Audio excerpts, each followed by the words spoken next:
What's up, everybody? CJ Maurer here with another episode of The Fling. This is technically episode 2 of The Fling, right? If you've been following along, I started doing this in March. I called it CJ's Podcast, and eventually, right, the theme emerged that, this is the thing that I do for fun, not because I stand to gain anything from it. And when you have something that you do because it's fun and exciting and you don't really care how it's going to end up, that's a fling. And that's what this is. And I am equally as excited to have Tim Fitzpatrick on with me today. Tim is a marketing agency owner out in the Denver, Colorado area. I'm super excited because not only is Tim somebody else who found me online and said, hey, I like what you're doing, let's chat. Obviously love that. But this is the first time I've actually had a fellow marketing agency owner on this podcast. So excited to have a conversation. But first, Tim, how's it going? Fantastic, CJ. I appreciate you having me, man. Tell me about, first of all, indulge me. Why did you choose to reach out to me, and why did this seem like a fun thing for you to do?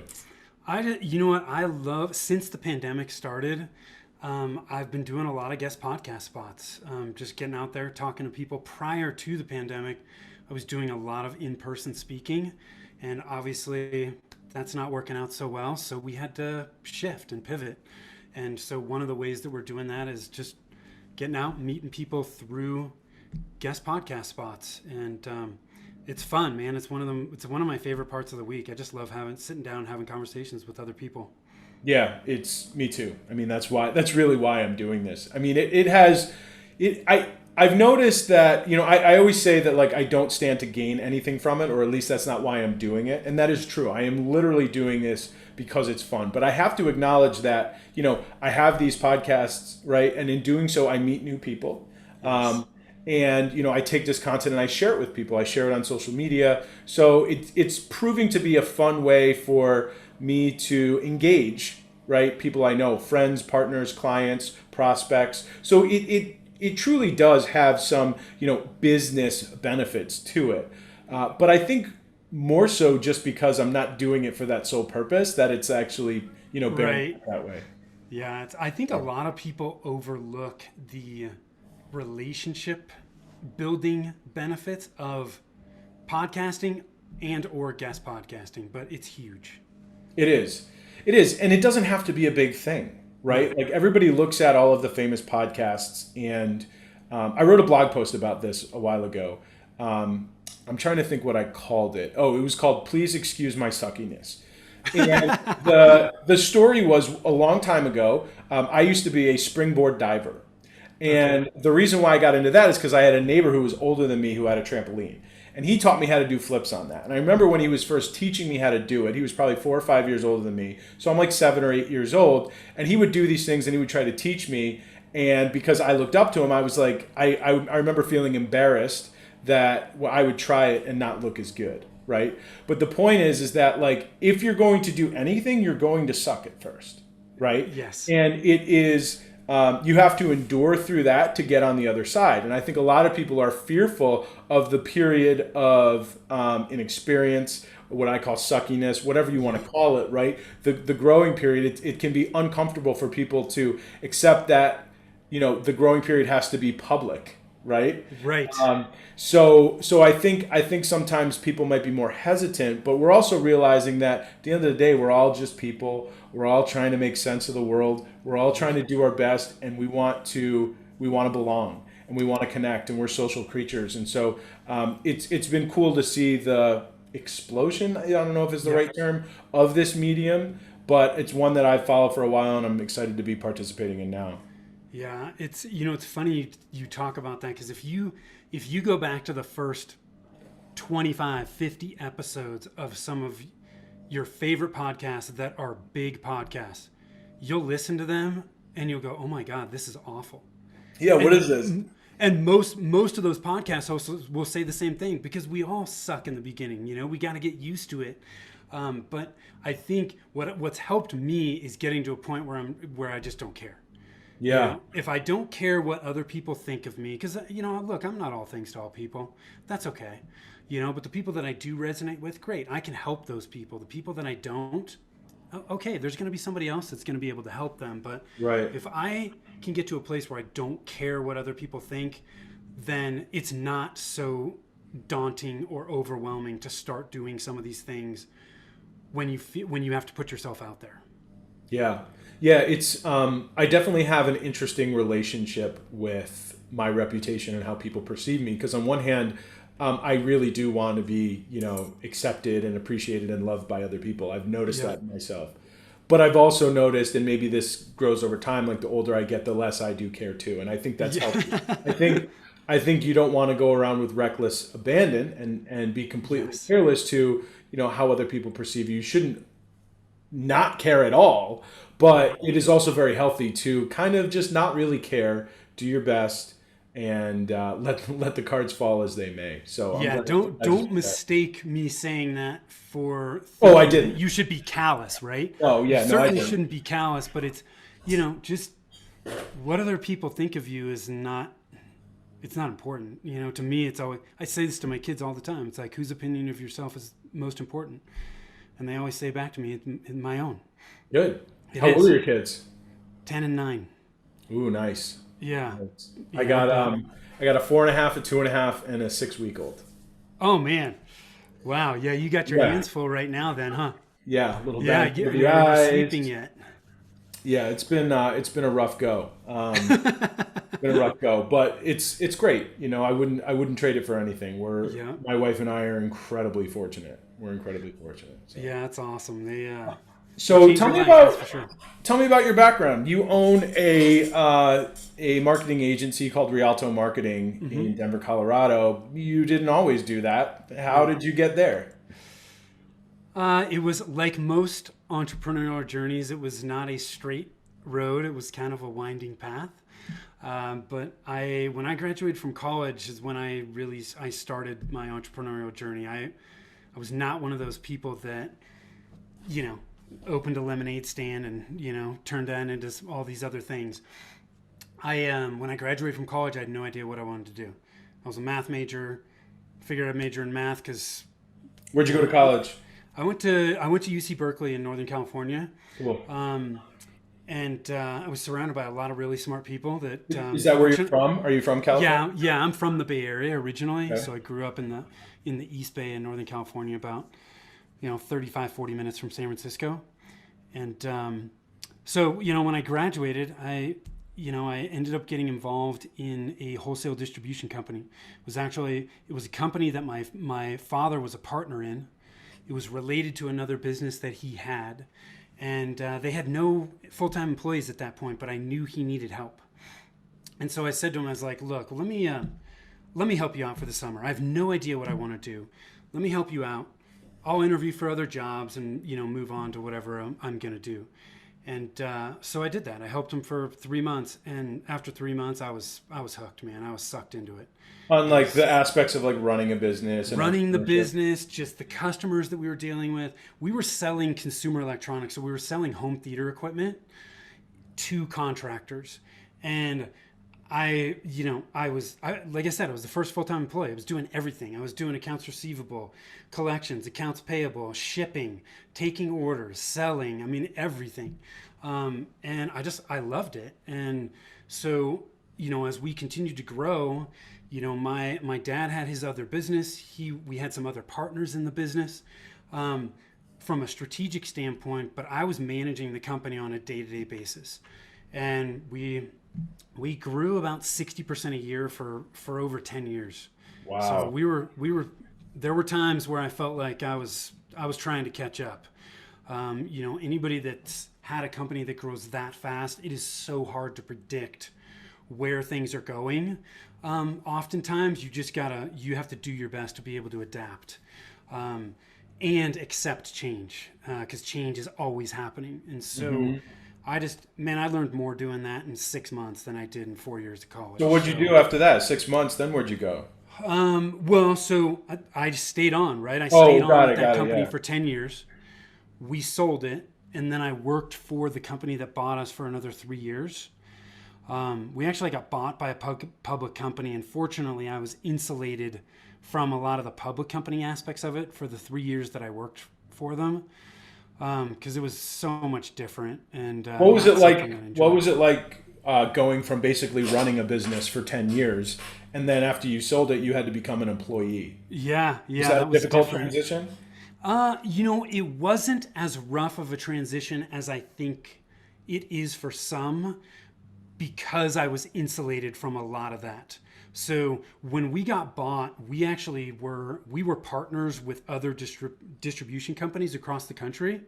So we had 12 other partners. The company bought the holding company and all 12 distributors at the same time. And so what ended up happening was one of the owners that we were partners with ended up becoming the CEO for the company, and he was the one that ended up dealing with a lot of the communications with the company that bought us, and so he insulated a lot of us from that. So it wasn't that big of a deal. When it became a big deal was when our 3-year contract was up, and I actually worked for them for another year, and this was between 2008 and 2009, and we all know what happened there. Yeah. You know, the it hit the fan, and as a public company, they were like, oh my god, they were managing based on quarterly financials, and they made a lot of really serious decisions that I think impacted them long term. That part I did not like, and I actually ended up getting laid off in 2009. Like a lot of people. Yeah, they closed 30% of the branch locations across the country in 2009. So I was a casualty of that. But at the time, they did me a favor. I was not happy doing what I was doing. I was Yeah. traveling way more than I thought. And I was fortunate to be in a position where I was like, okay, well, I've got time. I can kind of figure out what I want to do. And I ended up deciding to get into residential real estate. I had always been interested in real estate from an investment standpoint. And so I got into real estate, and that was a learning experience. I would say I went from a high, having a business that was just cranking, that was cruising. We sold it. It was an amazing experience. And in real estate, man, I was pounding the pavement every day, trying to drum up business, get business. I was putting myself outside of my comfort zone all the time. I was door knocking people that were in foreclosure. So they were in foreclosure. I was knocking on their door, seeing what I could do to help them. And if they wanted my help, I was helping them sell their house. It was a short sale, right? Because at the time, people owned a house that was worth that they paid 500,000 and it was worth 4 or it was worth 300, and the only way they could sell it was to get approval from the bank. So I was helping people do that. But 2.5, 3 years in, I was like, man, I don't like doing this. And to me, what's the point in owning a business if you don't like what you're doing? I mean, it's a lot of work. There's It's too tons of much. It's too much work to take on yourself yeah, if you're not excited about the nature of the work. yeah, and I was like, I'm waking up every day going, my God, I got to do this again. And so at that point, I said, I have to do something different. I have to switch gears. And so I started thinking back about what was it that I really enjoyed when I was in the distribution business. What did I like about that? It was dynamic. It was changing all the time. We were helping our clients grow their business, and so I started thinking, well, I know what it's like to run a business. I know how to market. I'm gonna start a marketing company.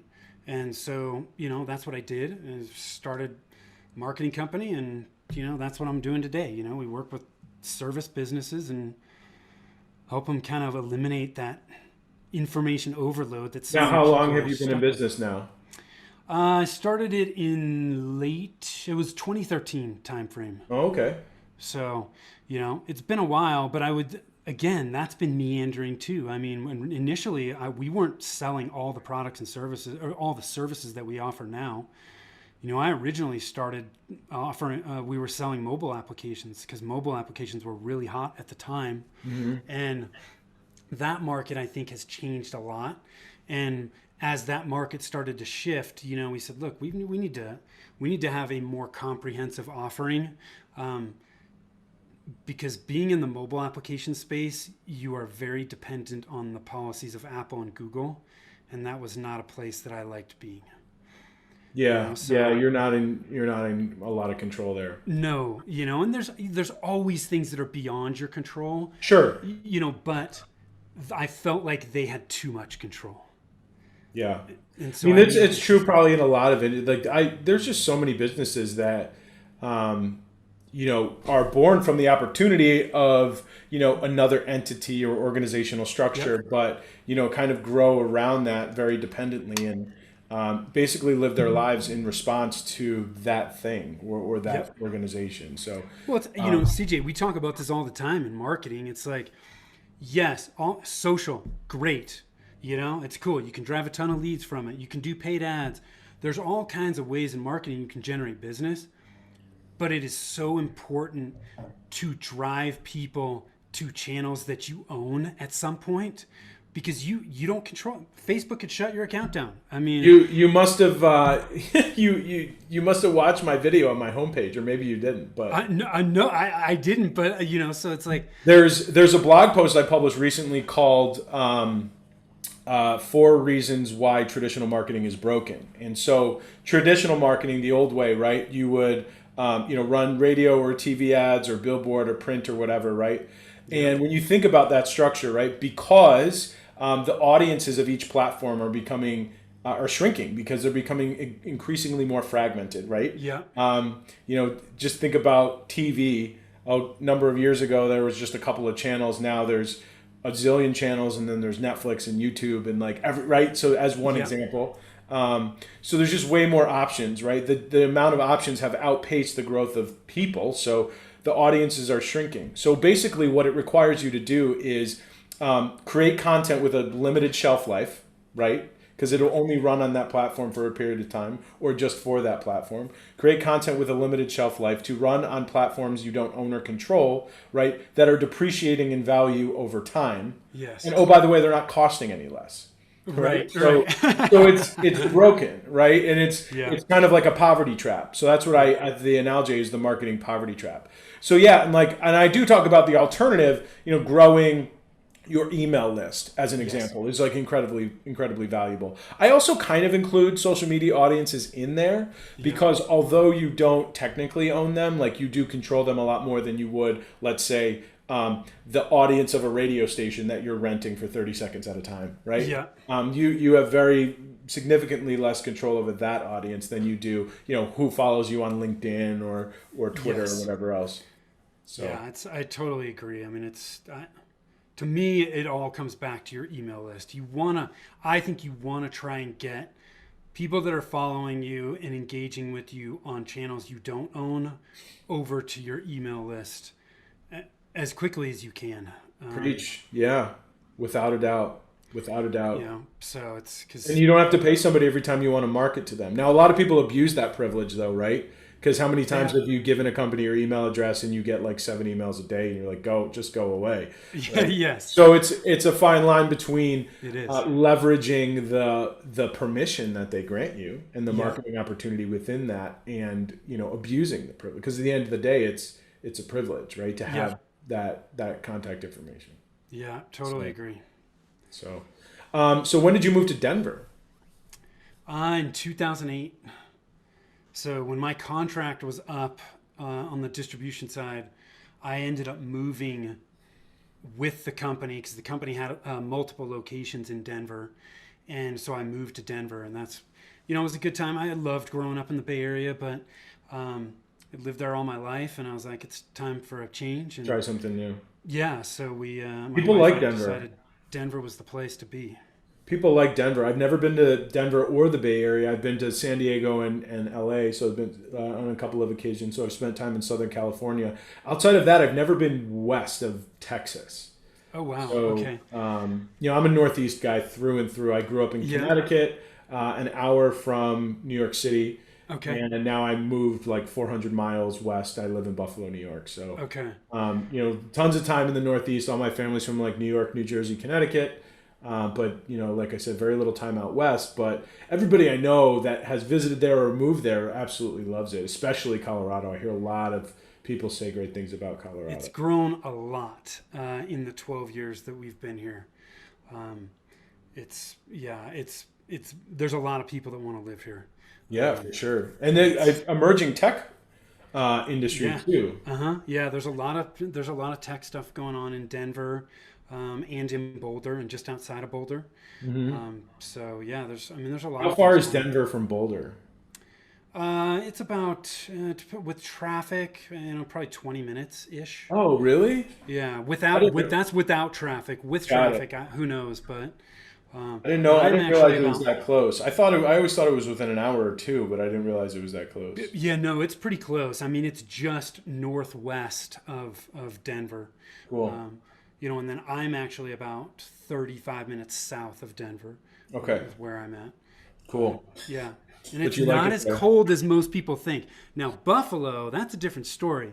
But Colorado, they always talk about, like, if you don't like the weather, wait 15 minutes. It's Yeah.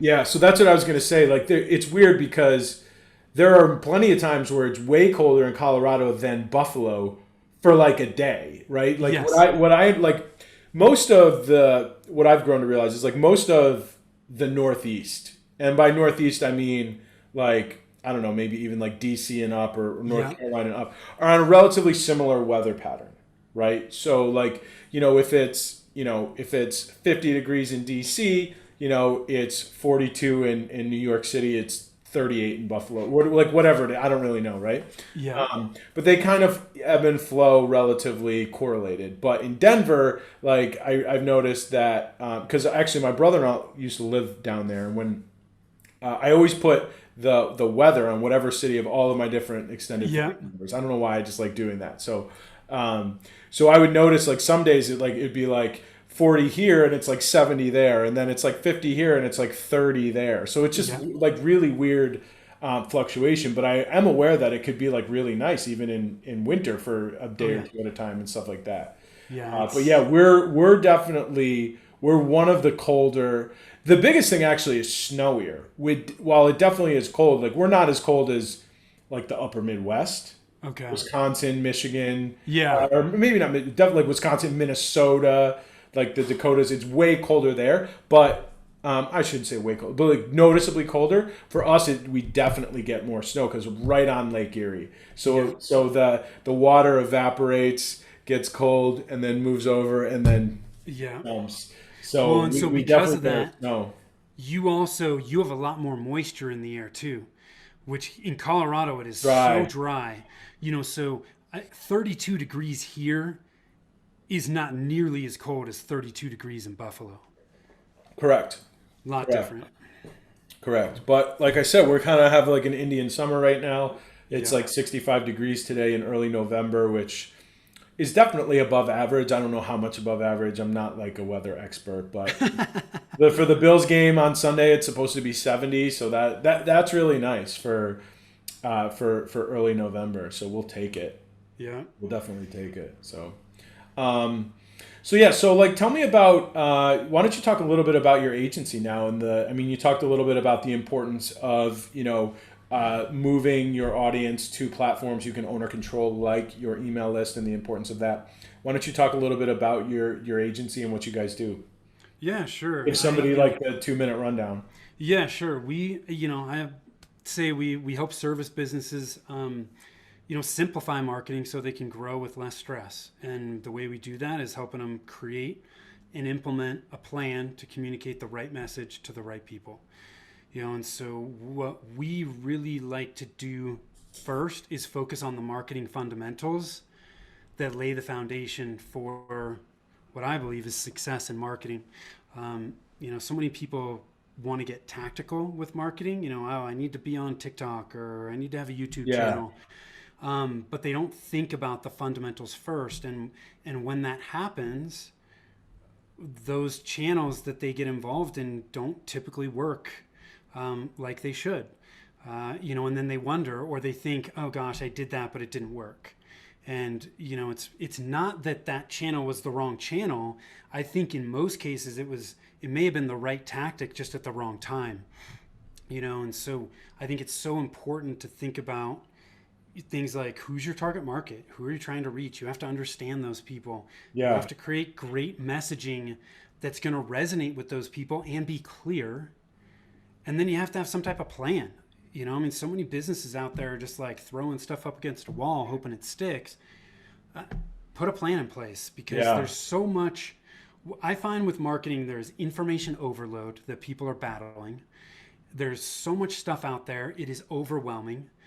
And when they're battling information overload and they're overwhelmed, they have no idea what to do. They can't even create a plan. But when you have a plan, what it does is it eliminates all that distraction. totally. That's something, admittedly, that well, I shouldn't say that. I agree completely. I'm like, my agency, I refer to it often as, we're a strategy house that happens to have, a full range of production capabilities. Yeah. So like we solve problems with strategies and plans first. That's important. Begin with the end in mind. When you do that, right, all of your attention and your focus and resources can be aligned. You reach your goals faster, more effectively, right, and in a bigger way.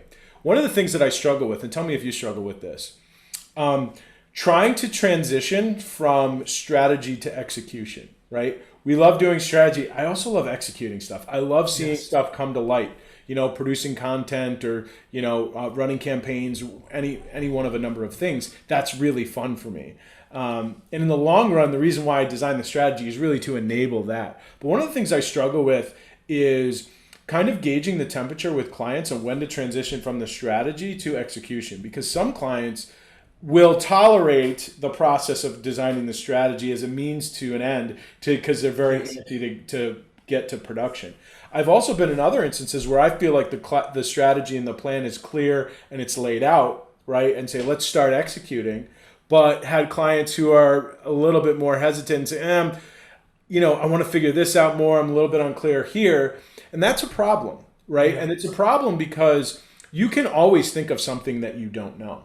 Right. Yeah. You can always identify an area that is not 100% certain. And so at some point, though, you have to make the decision to start doing, right? Yes. And the virtues of that, not only because it will actually get you towards your results, but that's also how you learn. Because to a certain degree, the strategy and the evolution of that is never really done, right? You're constantly looking at it and reevaluating. But that's one of the things that that I find challenging, I think, is the right way to characterize it. Where my agency's 11 months old, so like I've written and designed and managed strategies for over a decade, working at different agencies and actually working in-house as a director of marketing. But that is a different, and oftentimes you're at the mercy of other people. Can you relate to that at all? Yeah, I can. And it's one of the ways that there are a few things that I do, and there's another challenge that I'll also mention to you too, is we always talk about how important the fundamentals, the strategy side of it is, because I think that that's a differentiator. There's a lot of marketing companies that don't do that. And so when I talk about it, when you talk about it, and I'm sure you find the same thing, when you communicate to people why it's so important, they get it. And so I let them know, hey, look, trying to set proper expectation. This is what we're going to do first, then we can start to implement, right? So they know that at some point we are going to implement if they want us to help them implement. Mm-hmm. I think what is I'm looking at your website, by the way. So I think what is a bigger challenge is getting clients to have the patience to do the strategy, right? When you explain it to most clients, they understand why you need to do that fundamental work, but a lot of them don't have the patience for it because they're like, I just want to start generating leads this month. I need leads. And so that for me, that's a bigger struggle. And honestly, we've lost business because of that. Because I'll just say, look, well, I'm not going to do that. You want to spend whatever, $2,000 a month or $1,000 a month or $3,000 a month doing on tactical things, which is great. But I'm going to tell you right now, I know for a fact, if we do this before you get these fundamentals in place, you're not going to be happy. And you're going to forget that we had this conversation and it's going to be our fault. I would rather not do business and, have them come back at some point later or not come back at all. Because I want to do business with people I know I can do great work for. And I can't do great work until I know that they have those fundamentals in place. It's kind of like if you're gonna run a long race, like Right. like a marathon, right? Yeah. All right, ready, set, go. You're on your couch. It's Yep. like, all right, you start to run, you still got your jeans on, and you're barefoot. You get out right to you get out ahead, right? But if you throw on shorts, you get the right socks, shoes, you stretch for 5 minutes, and then you run. You know what I mean? What you're setting Yes. yourself up to do is over the long run, you're going to run at a better clip, more comfortably, have more energy. It's going to be more sustainable. Yep. So I think the important thing there is to kind of put it in perspective and say, all right, what is more important, right? That we start generating leads this month or next month, or that a year from now and 2 years from now, we are really maximizing our potential with our growth strategy. Yeah. And then the question becomes is, do you plan on being in business for more than a couple months? Do you plan on being in business for a couple of years? And if so, like let's keep that in mind too. I also really liked your point about the tools. I seemingly like to use a lot of analogies, but your point about maybe the tool wasn't bad. Maybe it was just wielded improperly or at the wrong time, right? If you need to dig a hole, and somebody handed you a hammer, you would probably get frustrated pretty quickly. Right. But it would be wrong to blame the hammer on its inability to help you dig a hole. It doesn't make the hammer doesn't mean the hammer is a bad tool. Doesn't mean the hammer doesn't have a purpose. Doesn't mean it can't be used effectively. It's just that there was a misappropriation. And I think that's important. And that goes back to the strategy, right? Yes. How much, like, if this is a like, if I were to go to a doctor and your doctor said, you're gonna have a heart attack tomorrow, unless you do this, eat a pound of broccoli. I don't know, right? Like, Right. how valuable would that information be to you in terms of changing the trajectory? I mean, that's a ridiculous example, but I think it kind of underscores the benefit of the strategy, right? Because now, like, you're taking some time to figure things out. Now you're not going to waste time with the wrong tools or the wrong timing or the misappropriation of resources, and you'll probably get to your results faster, and they'll probably Yes. be better. Exactly. It's you're to do the fundamental work. Maybe you're giving up a month or two. Big deal. You're giving up a month or two that you're going to get back in spades as you continue to market them, and the time, the opportunity cost that you feel you may have missed in those 1 or 2 months. You would have wasted the money that you invested in that marketing anyways. Right. So it's like you're just flushing money down the toilet. One if of the you don't things do that the fundamentals first. 100%. One of the things that I've actually developed, and I'm starting to do now, is while we're doing the strategy, I kind of have a menu of like quick wins. So little things that you can Yes. do that will build up momentum that are good, regardless of what the strategy says, and can be adjusted once there's more clarity around that. So, anything from putting a chatbot on your website to, repurposing old content to, running a very small advertising campaign, like little things that, don't take a tremendous amount of resources, can start to get the ball rolling. Now the client can see some results, they can feel some momentum, right? And be assured that, time is not being wasted when, in developing the long-term strategy. Yeah, I totally agree. There's always quick wins that we can work on that aren't going to impact the overall strategy and get things rolling quickly. Yeah. But before you spend a bunch of money on ads or anything, you gotta have those fundamentals in place. Otherwise, it just doesn't make a lot of sense. So tell me about your team, how your agency is structured. Yeah, my team is all remote. I have a couple full-time people that actually are based out in the Philippines. Mm-hmm. I have another person that is based out of Croatia. And then there's me. So those are the full-time people that we have. And then, the rest of what we do, we'll bring in partners, if and when we need them, depending on what the client's needs are. We can't be all things to all people. I mean, you know this. I mean, we're selling a lot of different services. You can't Yeah. be great at everything. Marketing is so diverse.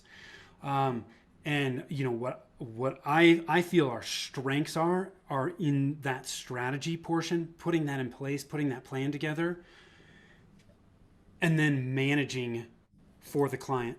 Because a lot of business owners struggle with managing marketing because they don't understand it and they're dealing with too many different people.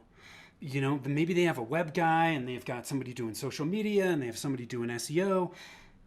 The owner doesn't know how to manage those people, and those three providers are totally disjointed. And to have a really cohesive plan, they have to be on the same page. Yeah. So what we're Totally. really doing for clients is, hey, we're going to put the plan together, we're going to manage this for you, and we're going to bring in the best people for it. Sometimes that may be in-house, sometimes it may not be, but we're your single point of contact, and we are managing the overall plan. Absolutely. And because of that, it's just so much more cohesive, and it works much, much better. That's a great point about, a lot of business owners or business leaders not really understanding marketing, let alone how to manage it. And I think a common problem is that they define it by tactics, right? Yes. And that's kind of marketing's fault too, right? Yeah. Marketing is confusing. There's like 157 different things that count as marketing. Everything from, putting your logo on a pen to running a multi-million-dollar advertising campaign, right? Yeah. However, if you look at all of the different subsets of marketing, in my opinion, they have one thing in common. They are attempts to influence people, right? You're trying to influence how people think, feel, and act toward you. So marketing is nothing more and nothing less than an attempt to influence people, perhaps a strategic and coordinated attempt to influence people. And I think that when you understand marketing that way and define it by its inherent purpose, rather than its component parts, like social media, email marketing, ads, whatever, right? It opens up a lot of opportunities for what marketing is and can be for your organization. Because if marketing is about influencing people, then we realize, wow, there's a lot of things that carry out the inherent purpose of marketing. Yes, it's our ad campaigns, and it's our signage, and it's our social media strategy and our website, and also how our customer service reps answer the phone. Yes. How we treat people. Every touch point, every interaction is an opportunity to influence people, therefore is an opportunity to carry out the inherent purpose of marketing. And this is where branding comes in, because if we look at it from the other side and we're saying, okay, marketing is social media, marketing is our website. Okay, that's good, right? Leverage those channels, leverage those opportunities, but this underscores the importance of strategy, because by having a strategic and coordinated effort for what is the basis upon which we exist, upon which we're qualified to influence people, and how we're different, that's where you can establish that and share it with your community, your employees and your team and your partners. And that's really where it can become a aligned, unified, persuasive message. And then marketing becomes just as much a part of your culture as it is, a series of line items where we make investments to try and grow the business through new leads, right? Yeah. Because then it's like, well, or maybe we can close more of our deals. Maybe we can create better experiences that make us increase our retention rate and compel our customers to write reviews and testimonials and refer their friends. And there's really so many different ways to grow. And I think it's important for people to have that inherent understanding that marketing is just influencing people. Yeah. Yeah, I totally agree. I think I can get off my soapbox now. I get really excited about that, And there's some people who probably have heard me characterize marketing that way, but 2020, needless to say, has been. This is my last question for you, unless there's anything else you want to talk about. Sure. 2020 has needless to say, been quite a hectic year. Even right now, as we're recording this, we are in the middle of the election results coming back, and we have no idea who is going to be elected president. So, on the backdrop of all of these counting ballots and everything, some 2020 has been harsh on some businesses.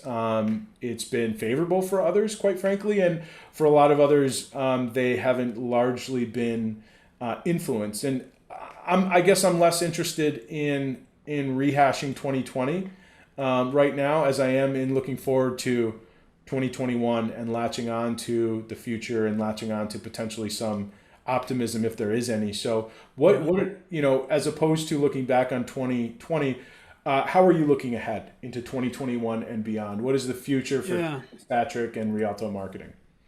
So for me and for my business, I mean, I am of the opinion that we're going to be in some form of this pandemic for a while, at least. How long? Who knows? I'm not an epidemiologist or a virologist, but at least 2021. So to me, if you're not thriving, you got to find ways to thrive. There's still business being done in this climate, plenty of it. It may just be different, and so for our business, it hasn't changed that much. We were virtual already. I'm used to doing things like this where you got Zoom. Clients are much more open to Zoom and doing those kinds of things as well. So that aspect of it has helped. We're just focusing on ways in moving into 2021 that we can continue to get in front of our target market on a consistent basis. And for us, this is the same for anybody that's selling services that is professional service provider or a coach or consultant. To me, and I think you probably feel the same way, I'm maybe going out on a limb, but content is so important for people that are in those types of businesses. And so we're going full on into content and producing a lot of it in different ways. Blog posts, we're doing guest podcast stuff. I'm doing live video that we repurpose into other content, podcast, videos. We're creating short form video content from that content. So we're getting all of that out there as much as we possibly can to add value to our market, to stay top of mind. And this content it's a long game. It's not a short game. But if you do it consistently long enough, it will be the gift that keeps on giving. Without a doubt. You can't always control when somebody's in the market for your services or perceives to be in the market for your services. You can control what value you bring to them in the meantime. Yeah. So content can be used to amplify your brand, generate more leads, contact subscribers, and nurture them and stay in front of them and add value over time so that when it is time for them, they think of you. And that really, that's content marketing in a nutshell, oversimplified. And I personally, that's my strategy for myself, for my clients. I believe if you're doing that for yourself and your clients, you will continue to be successful as you have been. So I commend you for that. I wish you good luck on your journey. Tim, that about wraps it up for me. Cool. You were awesome. You were insightful. I feel like if I feel like you're somebody who I could be friends with, right? Yeah. I just that's awesome. Likewise. You're just a good dude. I'm really happy to have spoken with you, and let's make sure it's not the last time we do this, perhaps. Absolutely. Parting, where can people find you, learn more about you and your business? The easiest place is our website at Rialto Marketing, just RIALTO marketing.com. If you want some specific resources about some of the fundamentals that we talked about, you can go to rialtomarketing.com/the-fling. And we set up some resources for your listeners. So you did. That's awesome. Yeah. Excellent. So I'll give that to you. You can put it in the show notes or whatever. I will absolutely and I'll share that too. I'll share that. That's fantastic. So it was, I enjoyed the conversation, man. I always love talking to other marketers because I always learn something. So all right, well, here's the deal. If and when you start your own podcast, you got to have me on. You got to let me know. No, I will have you on. Cool. Yeah.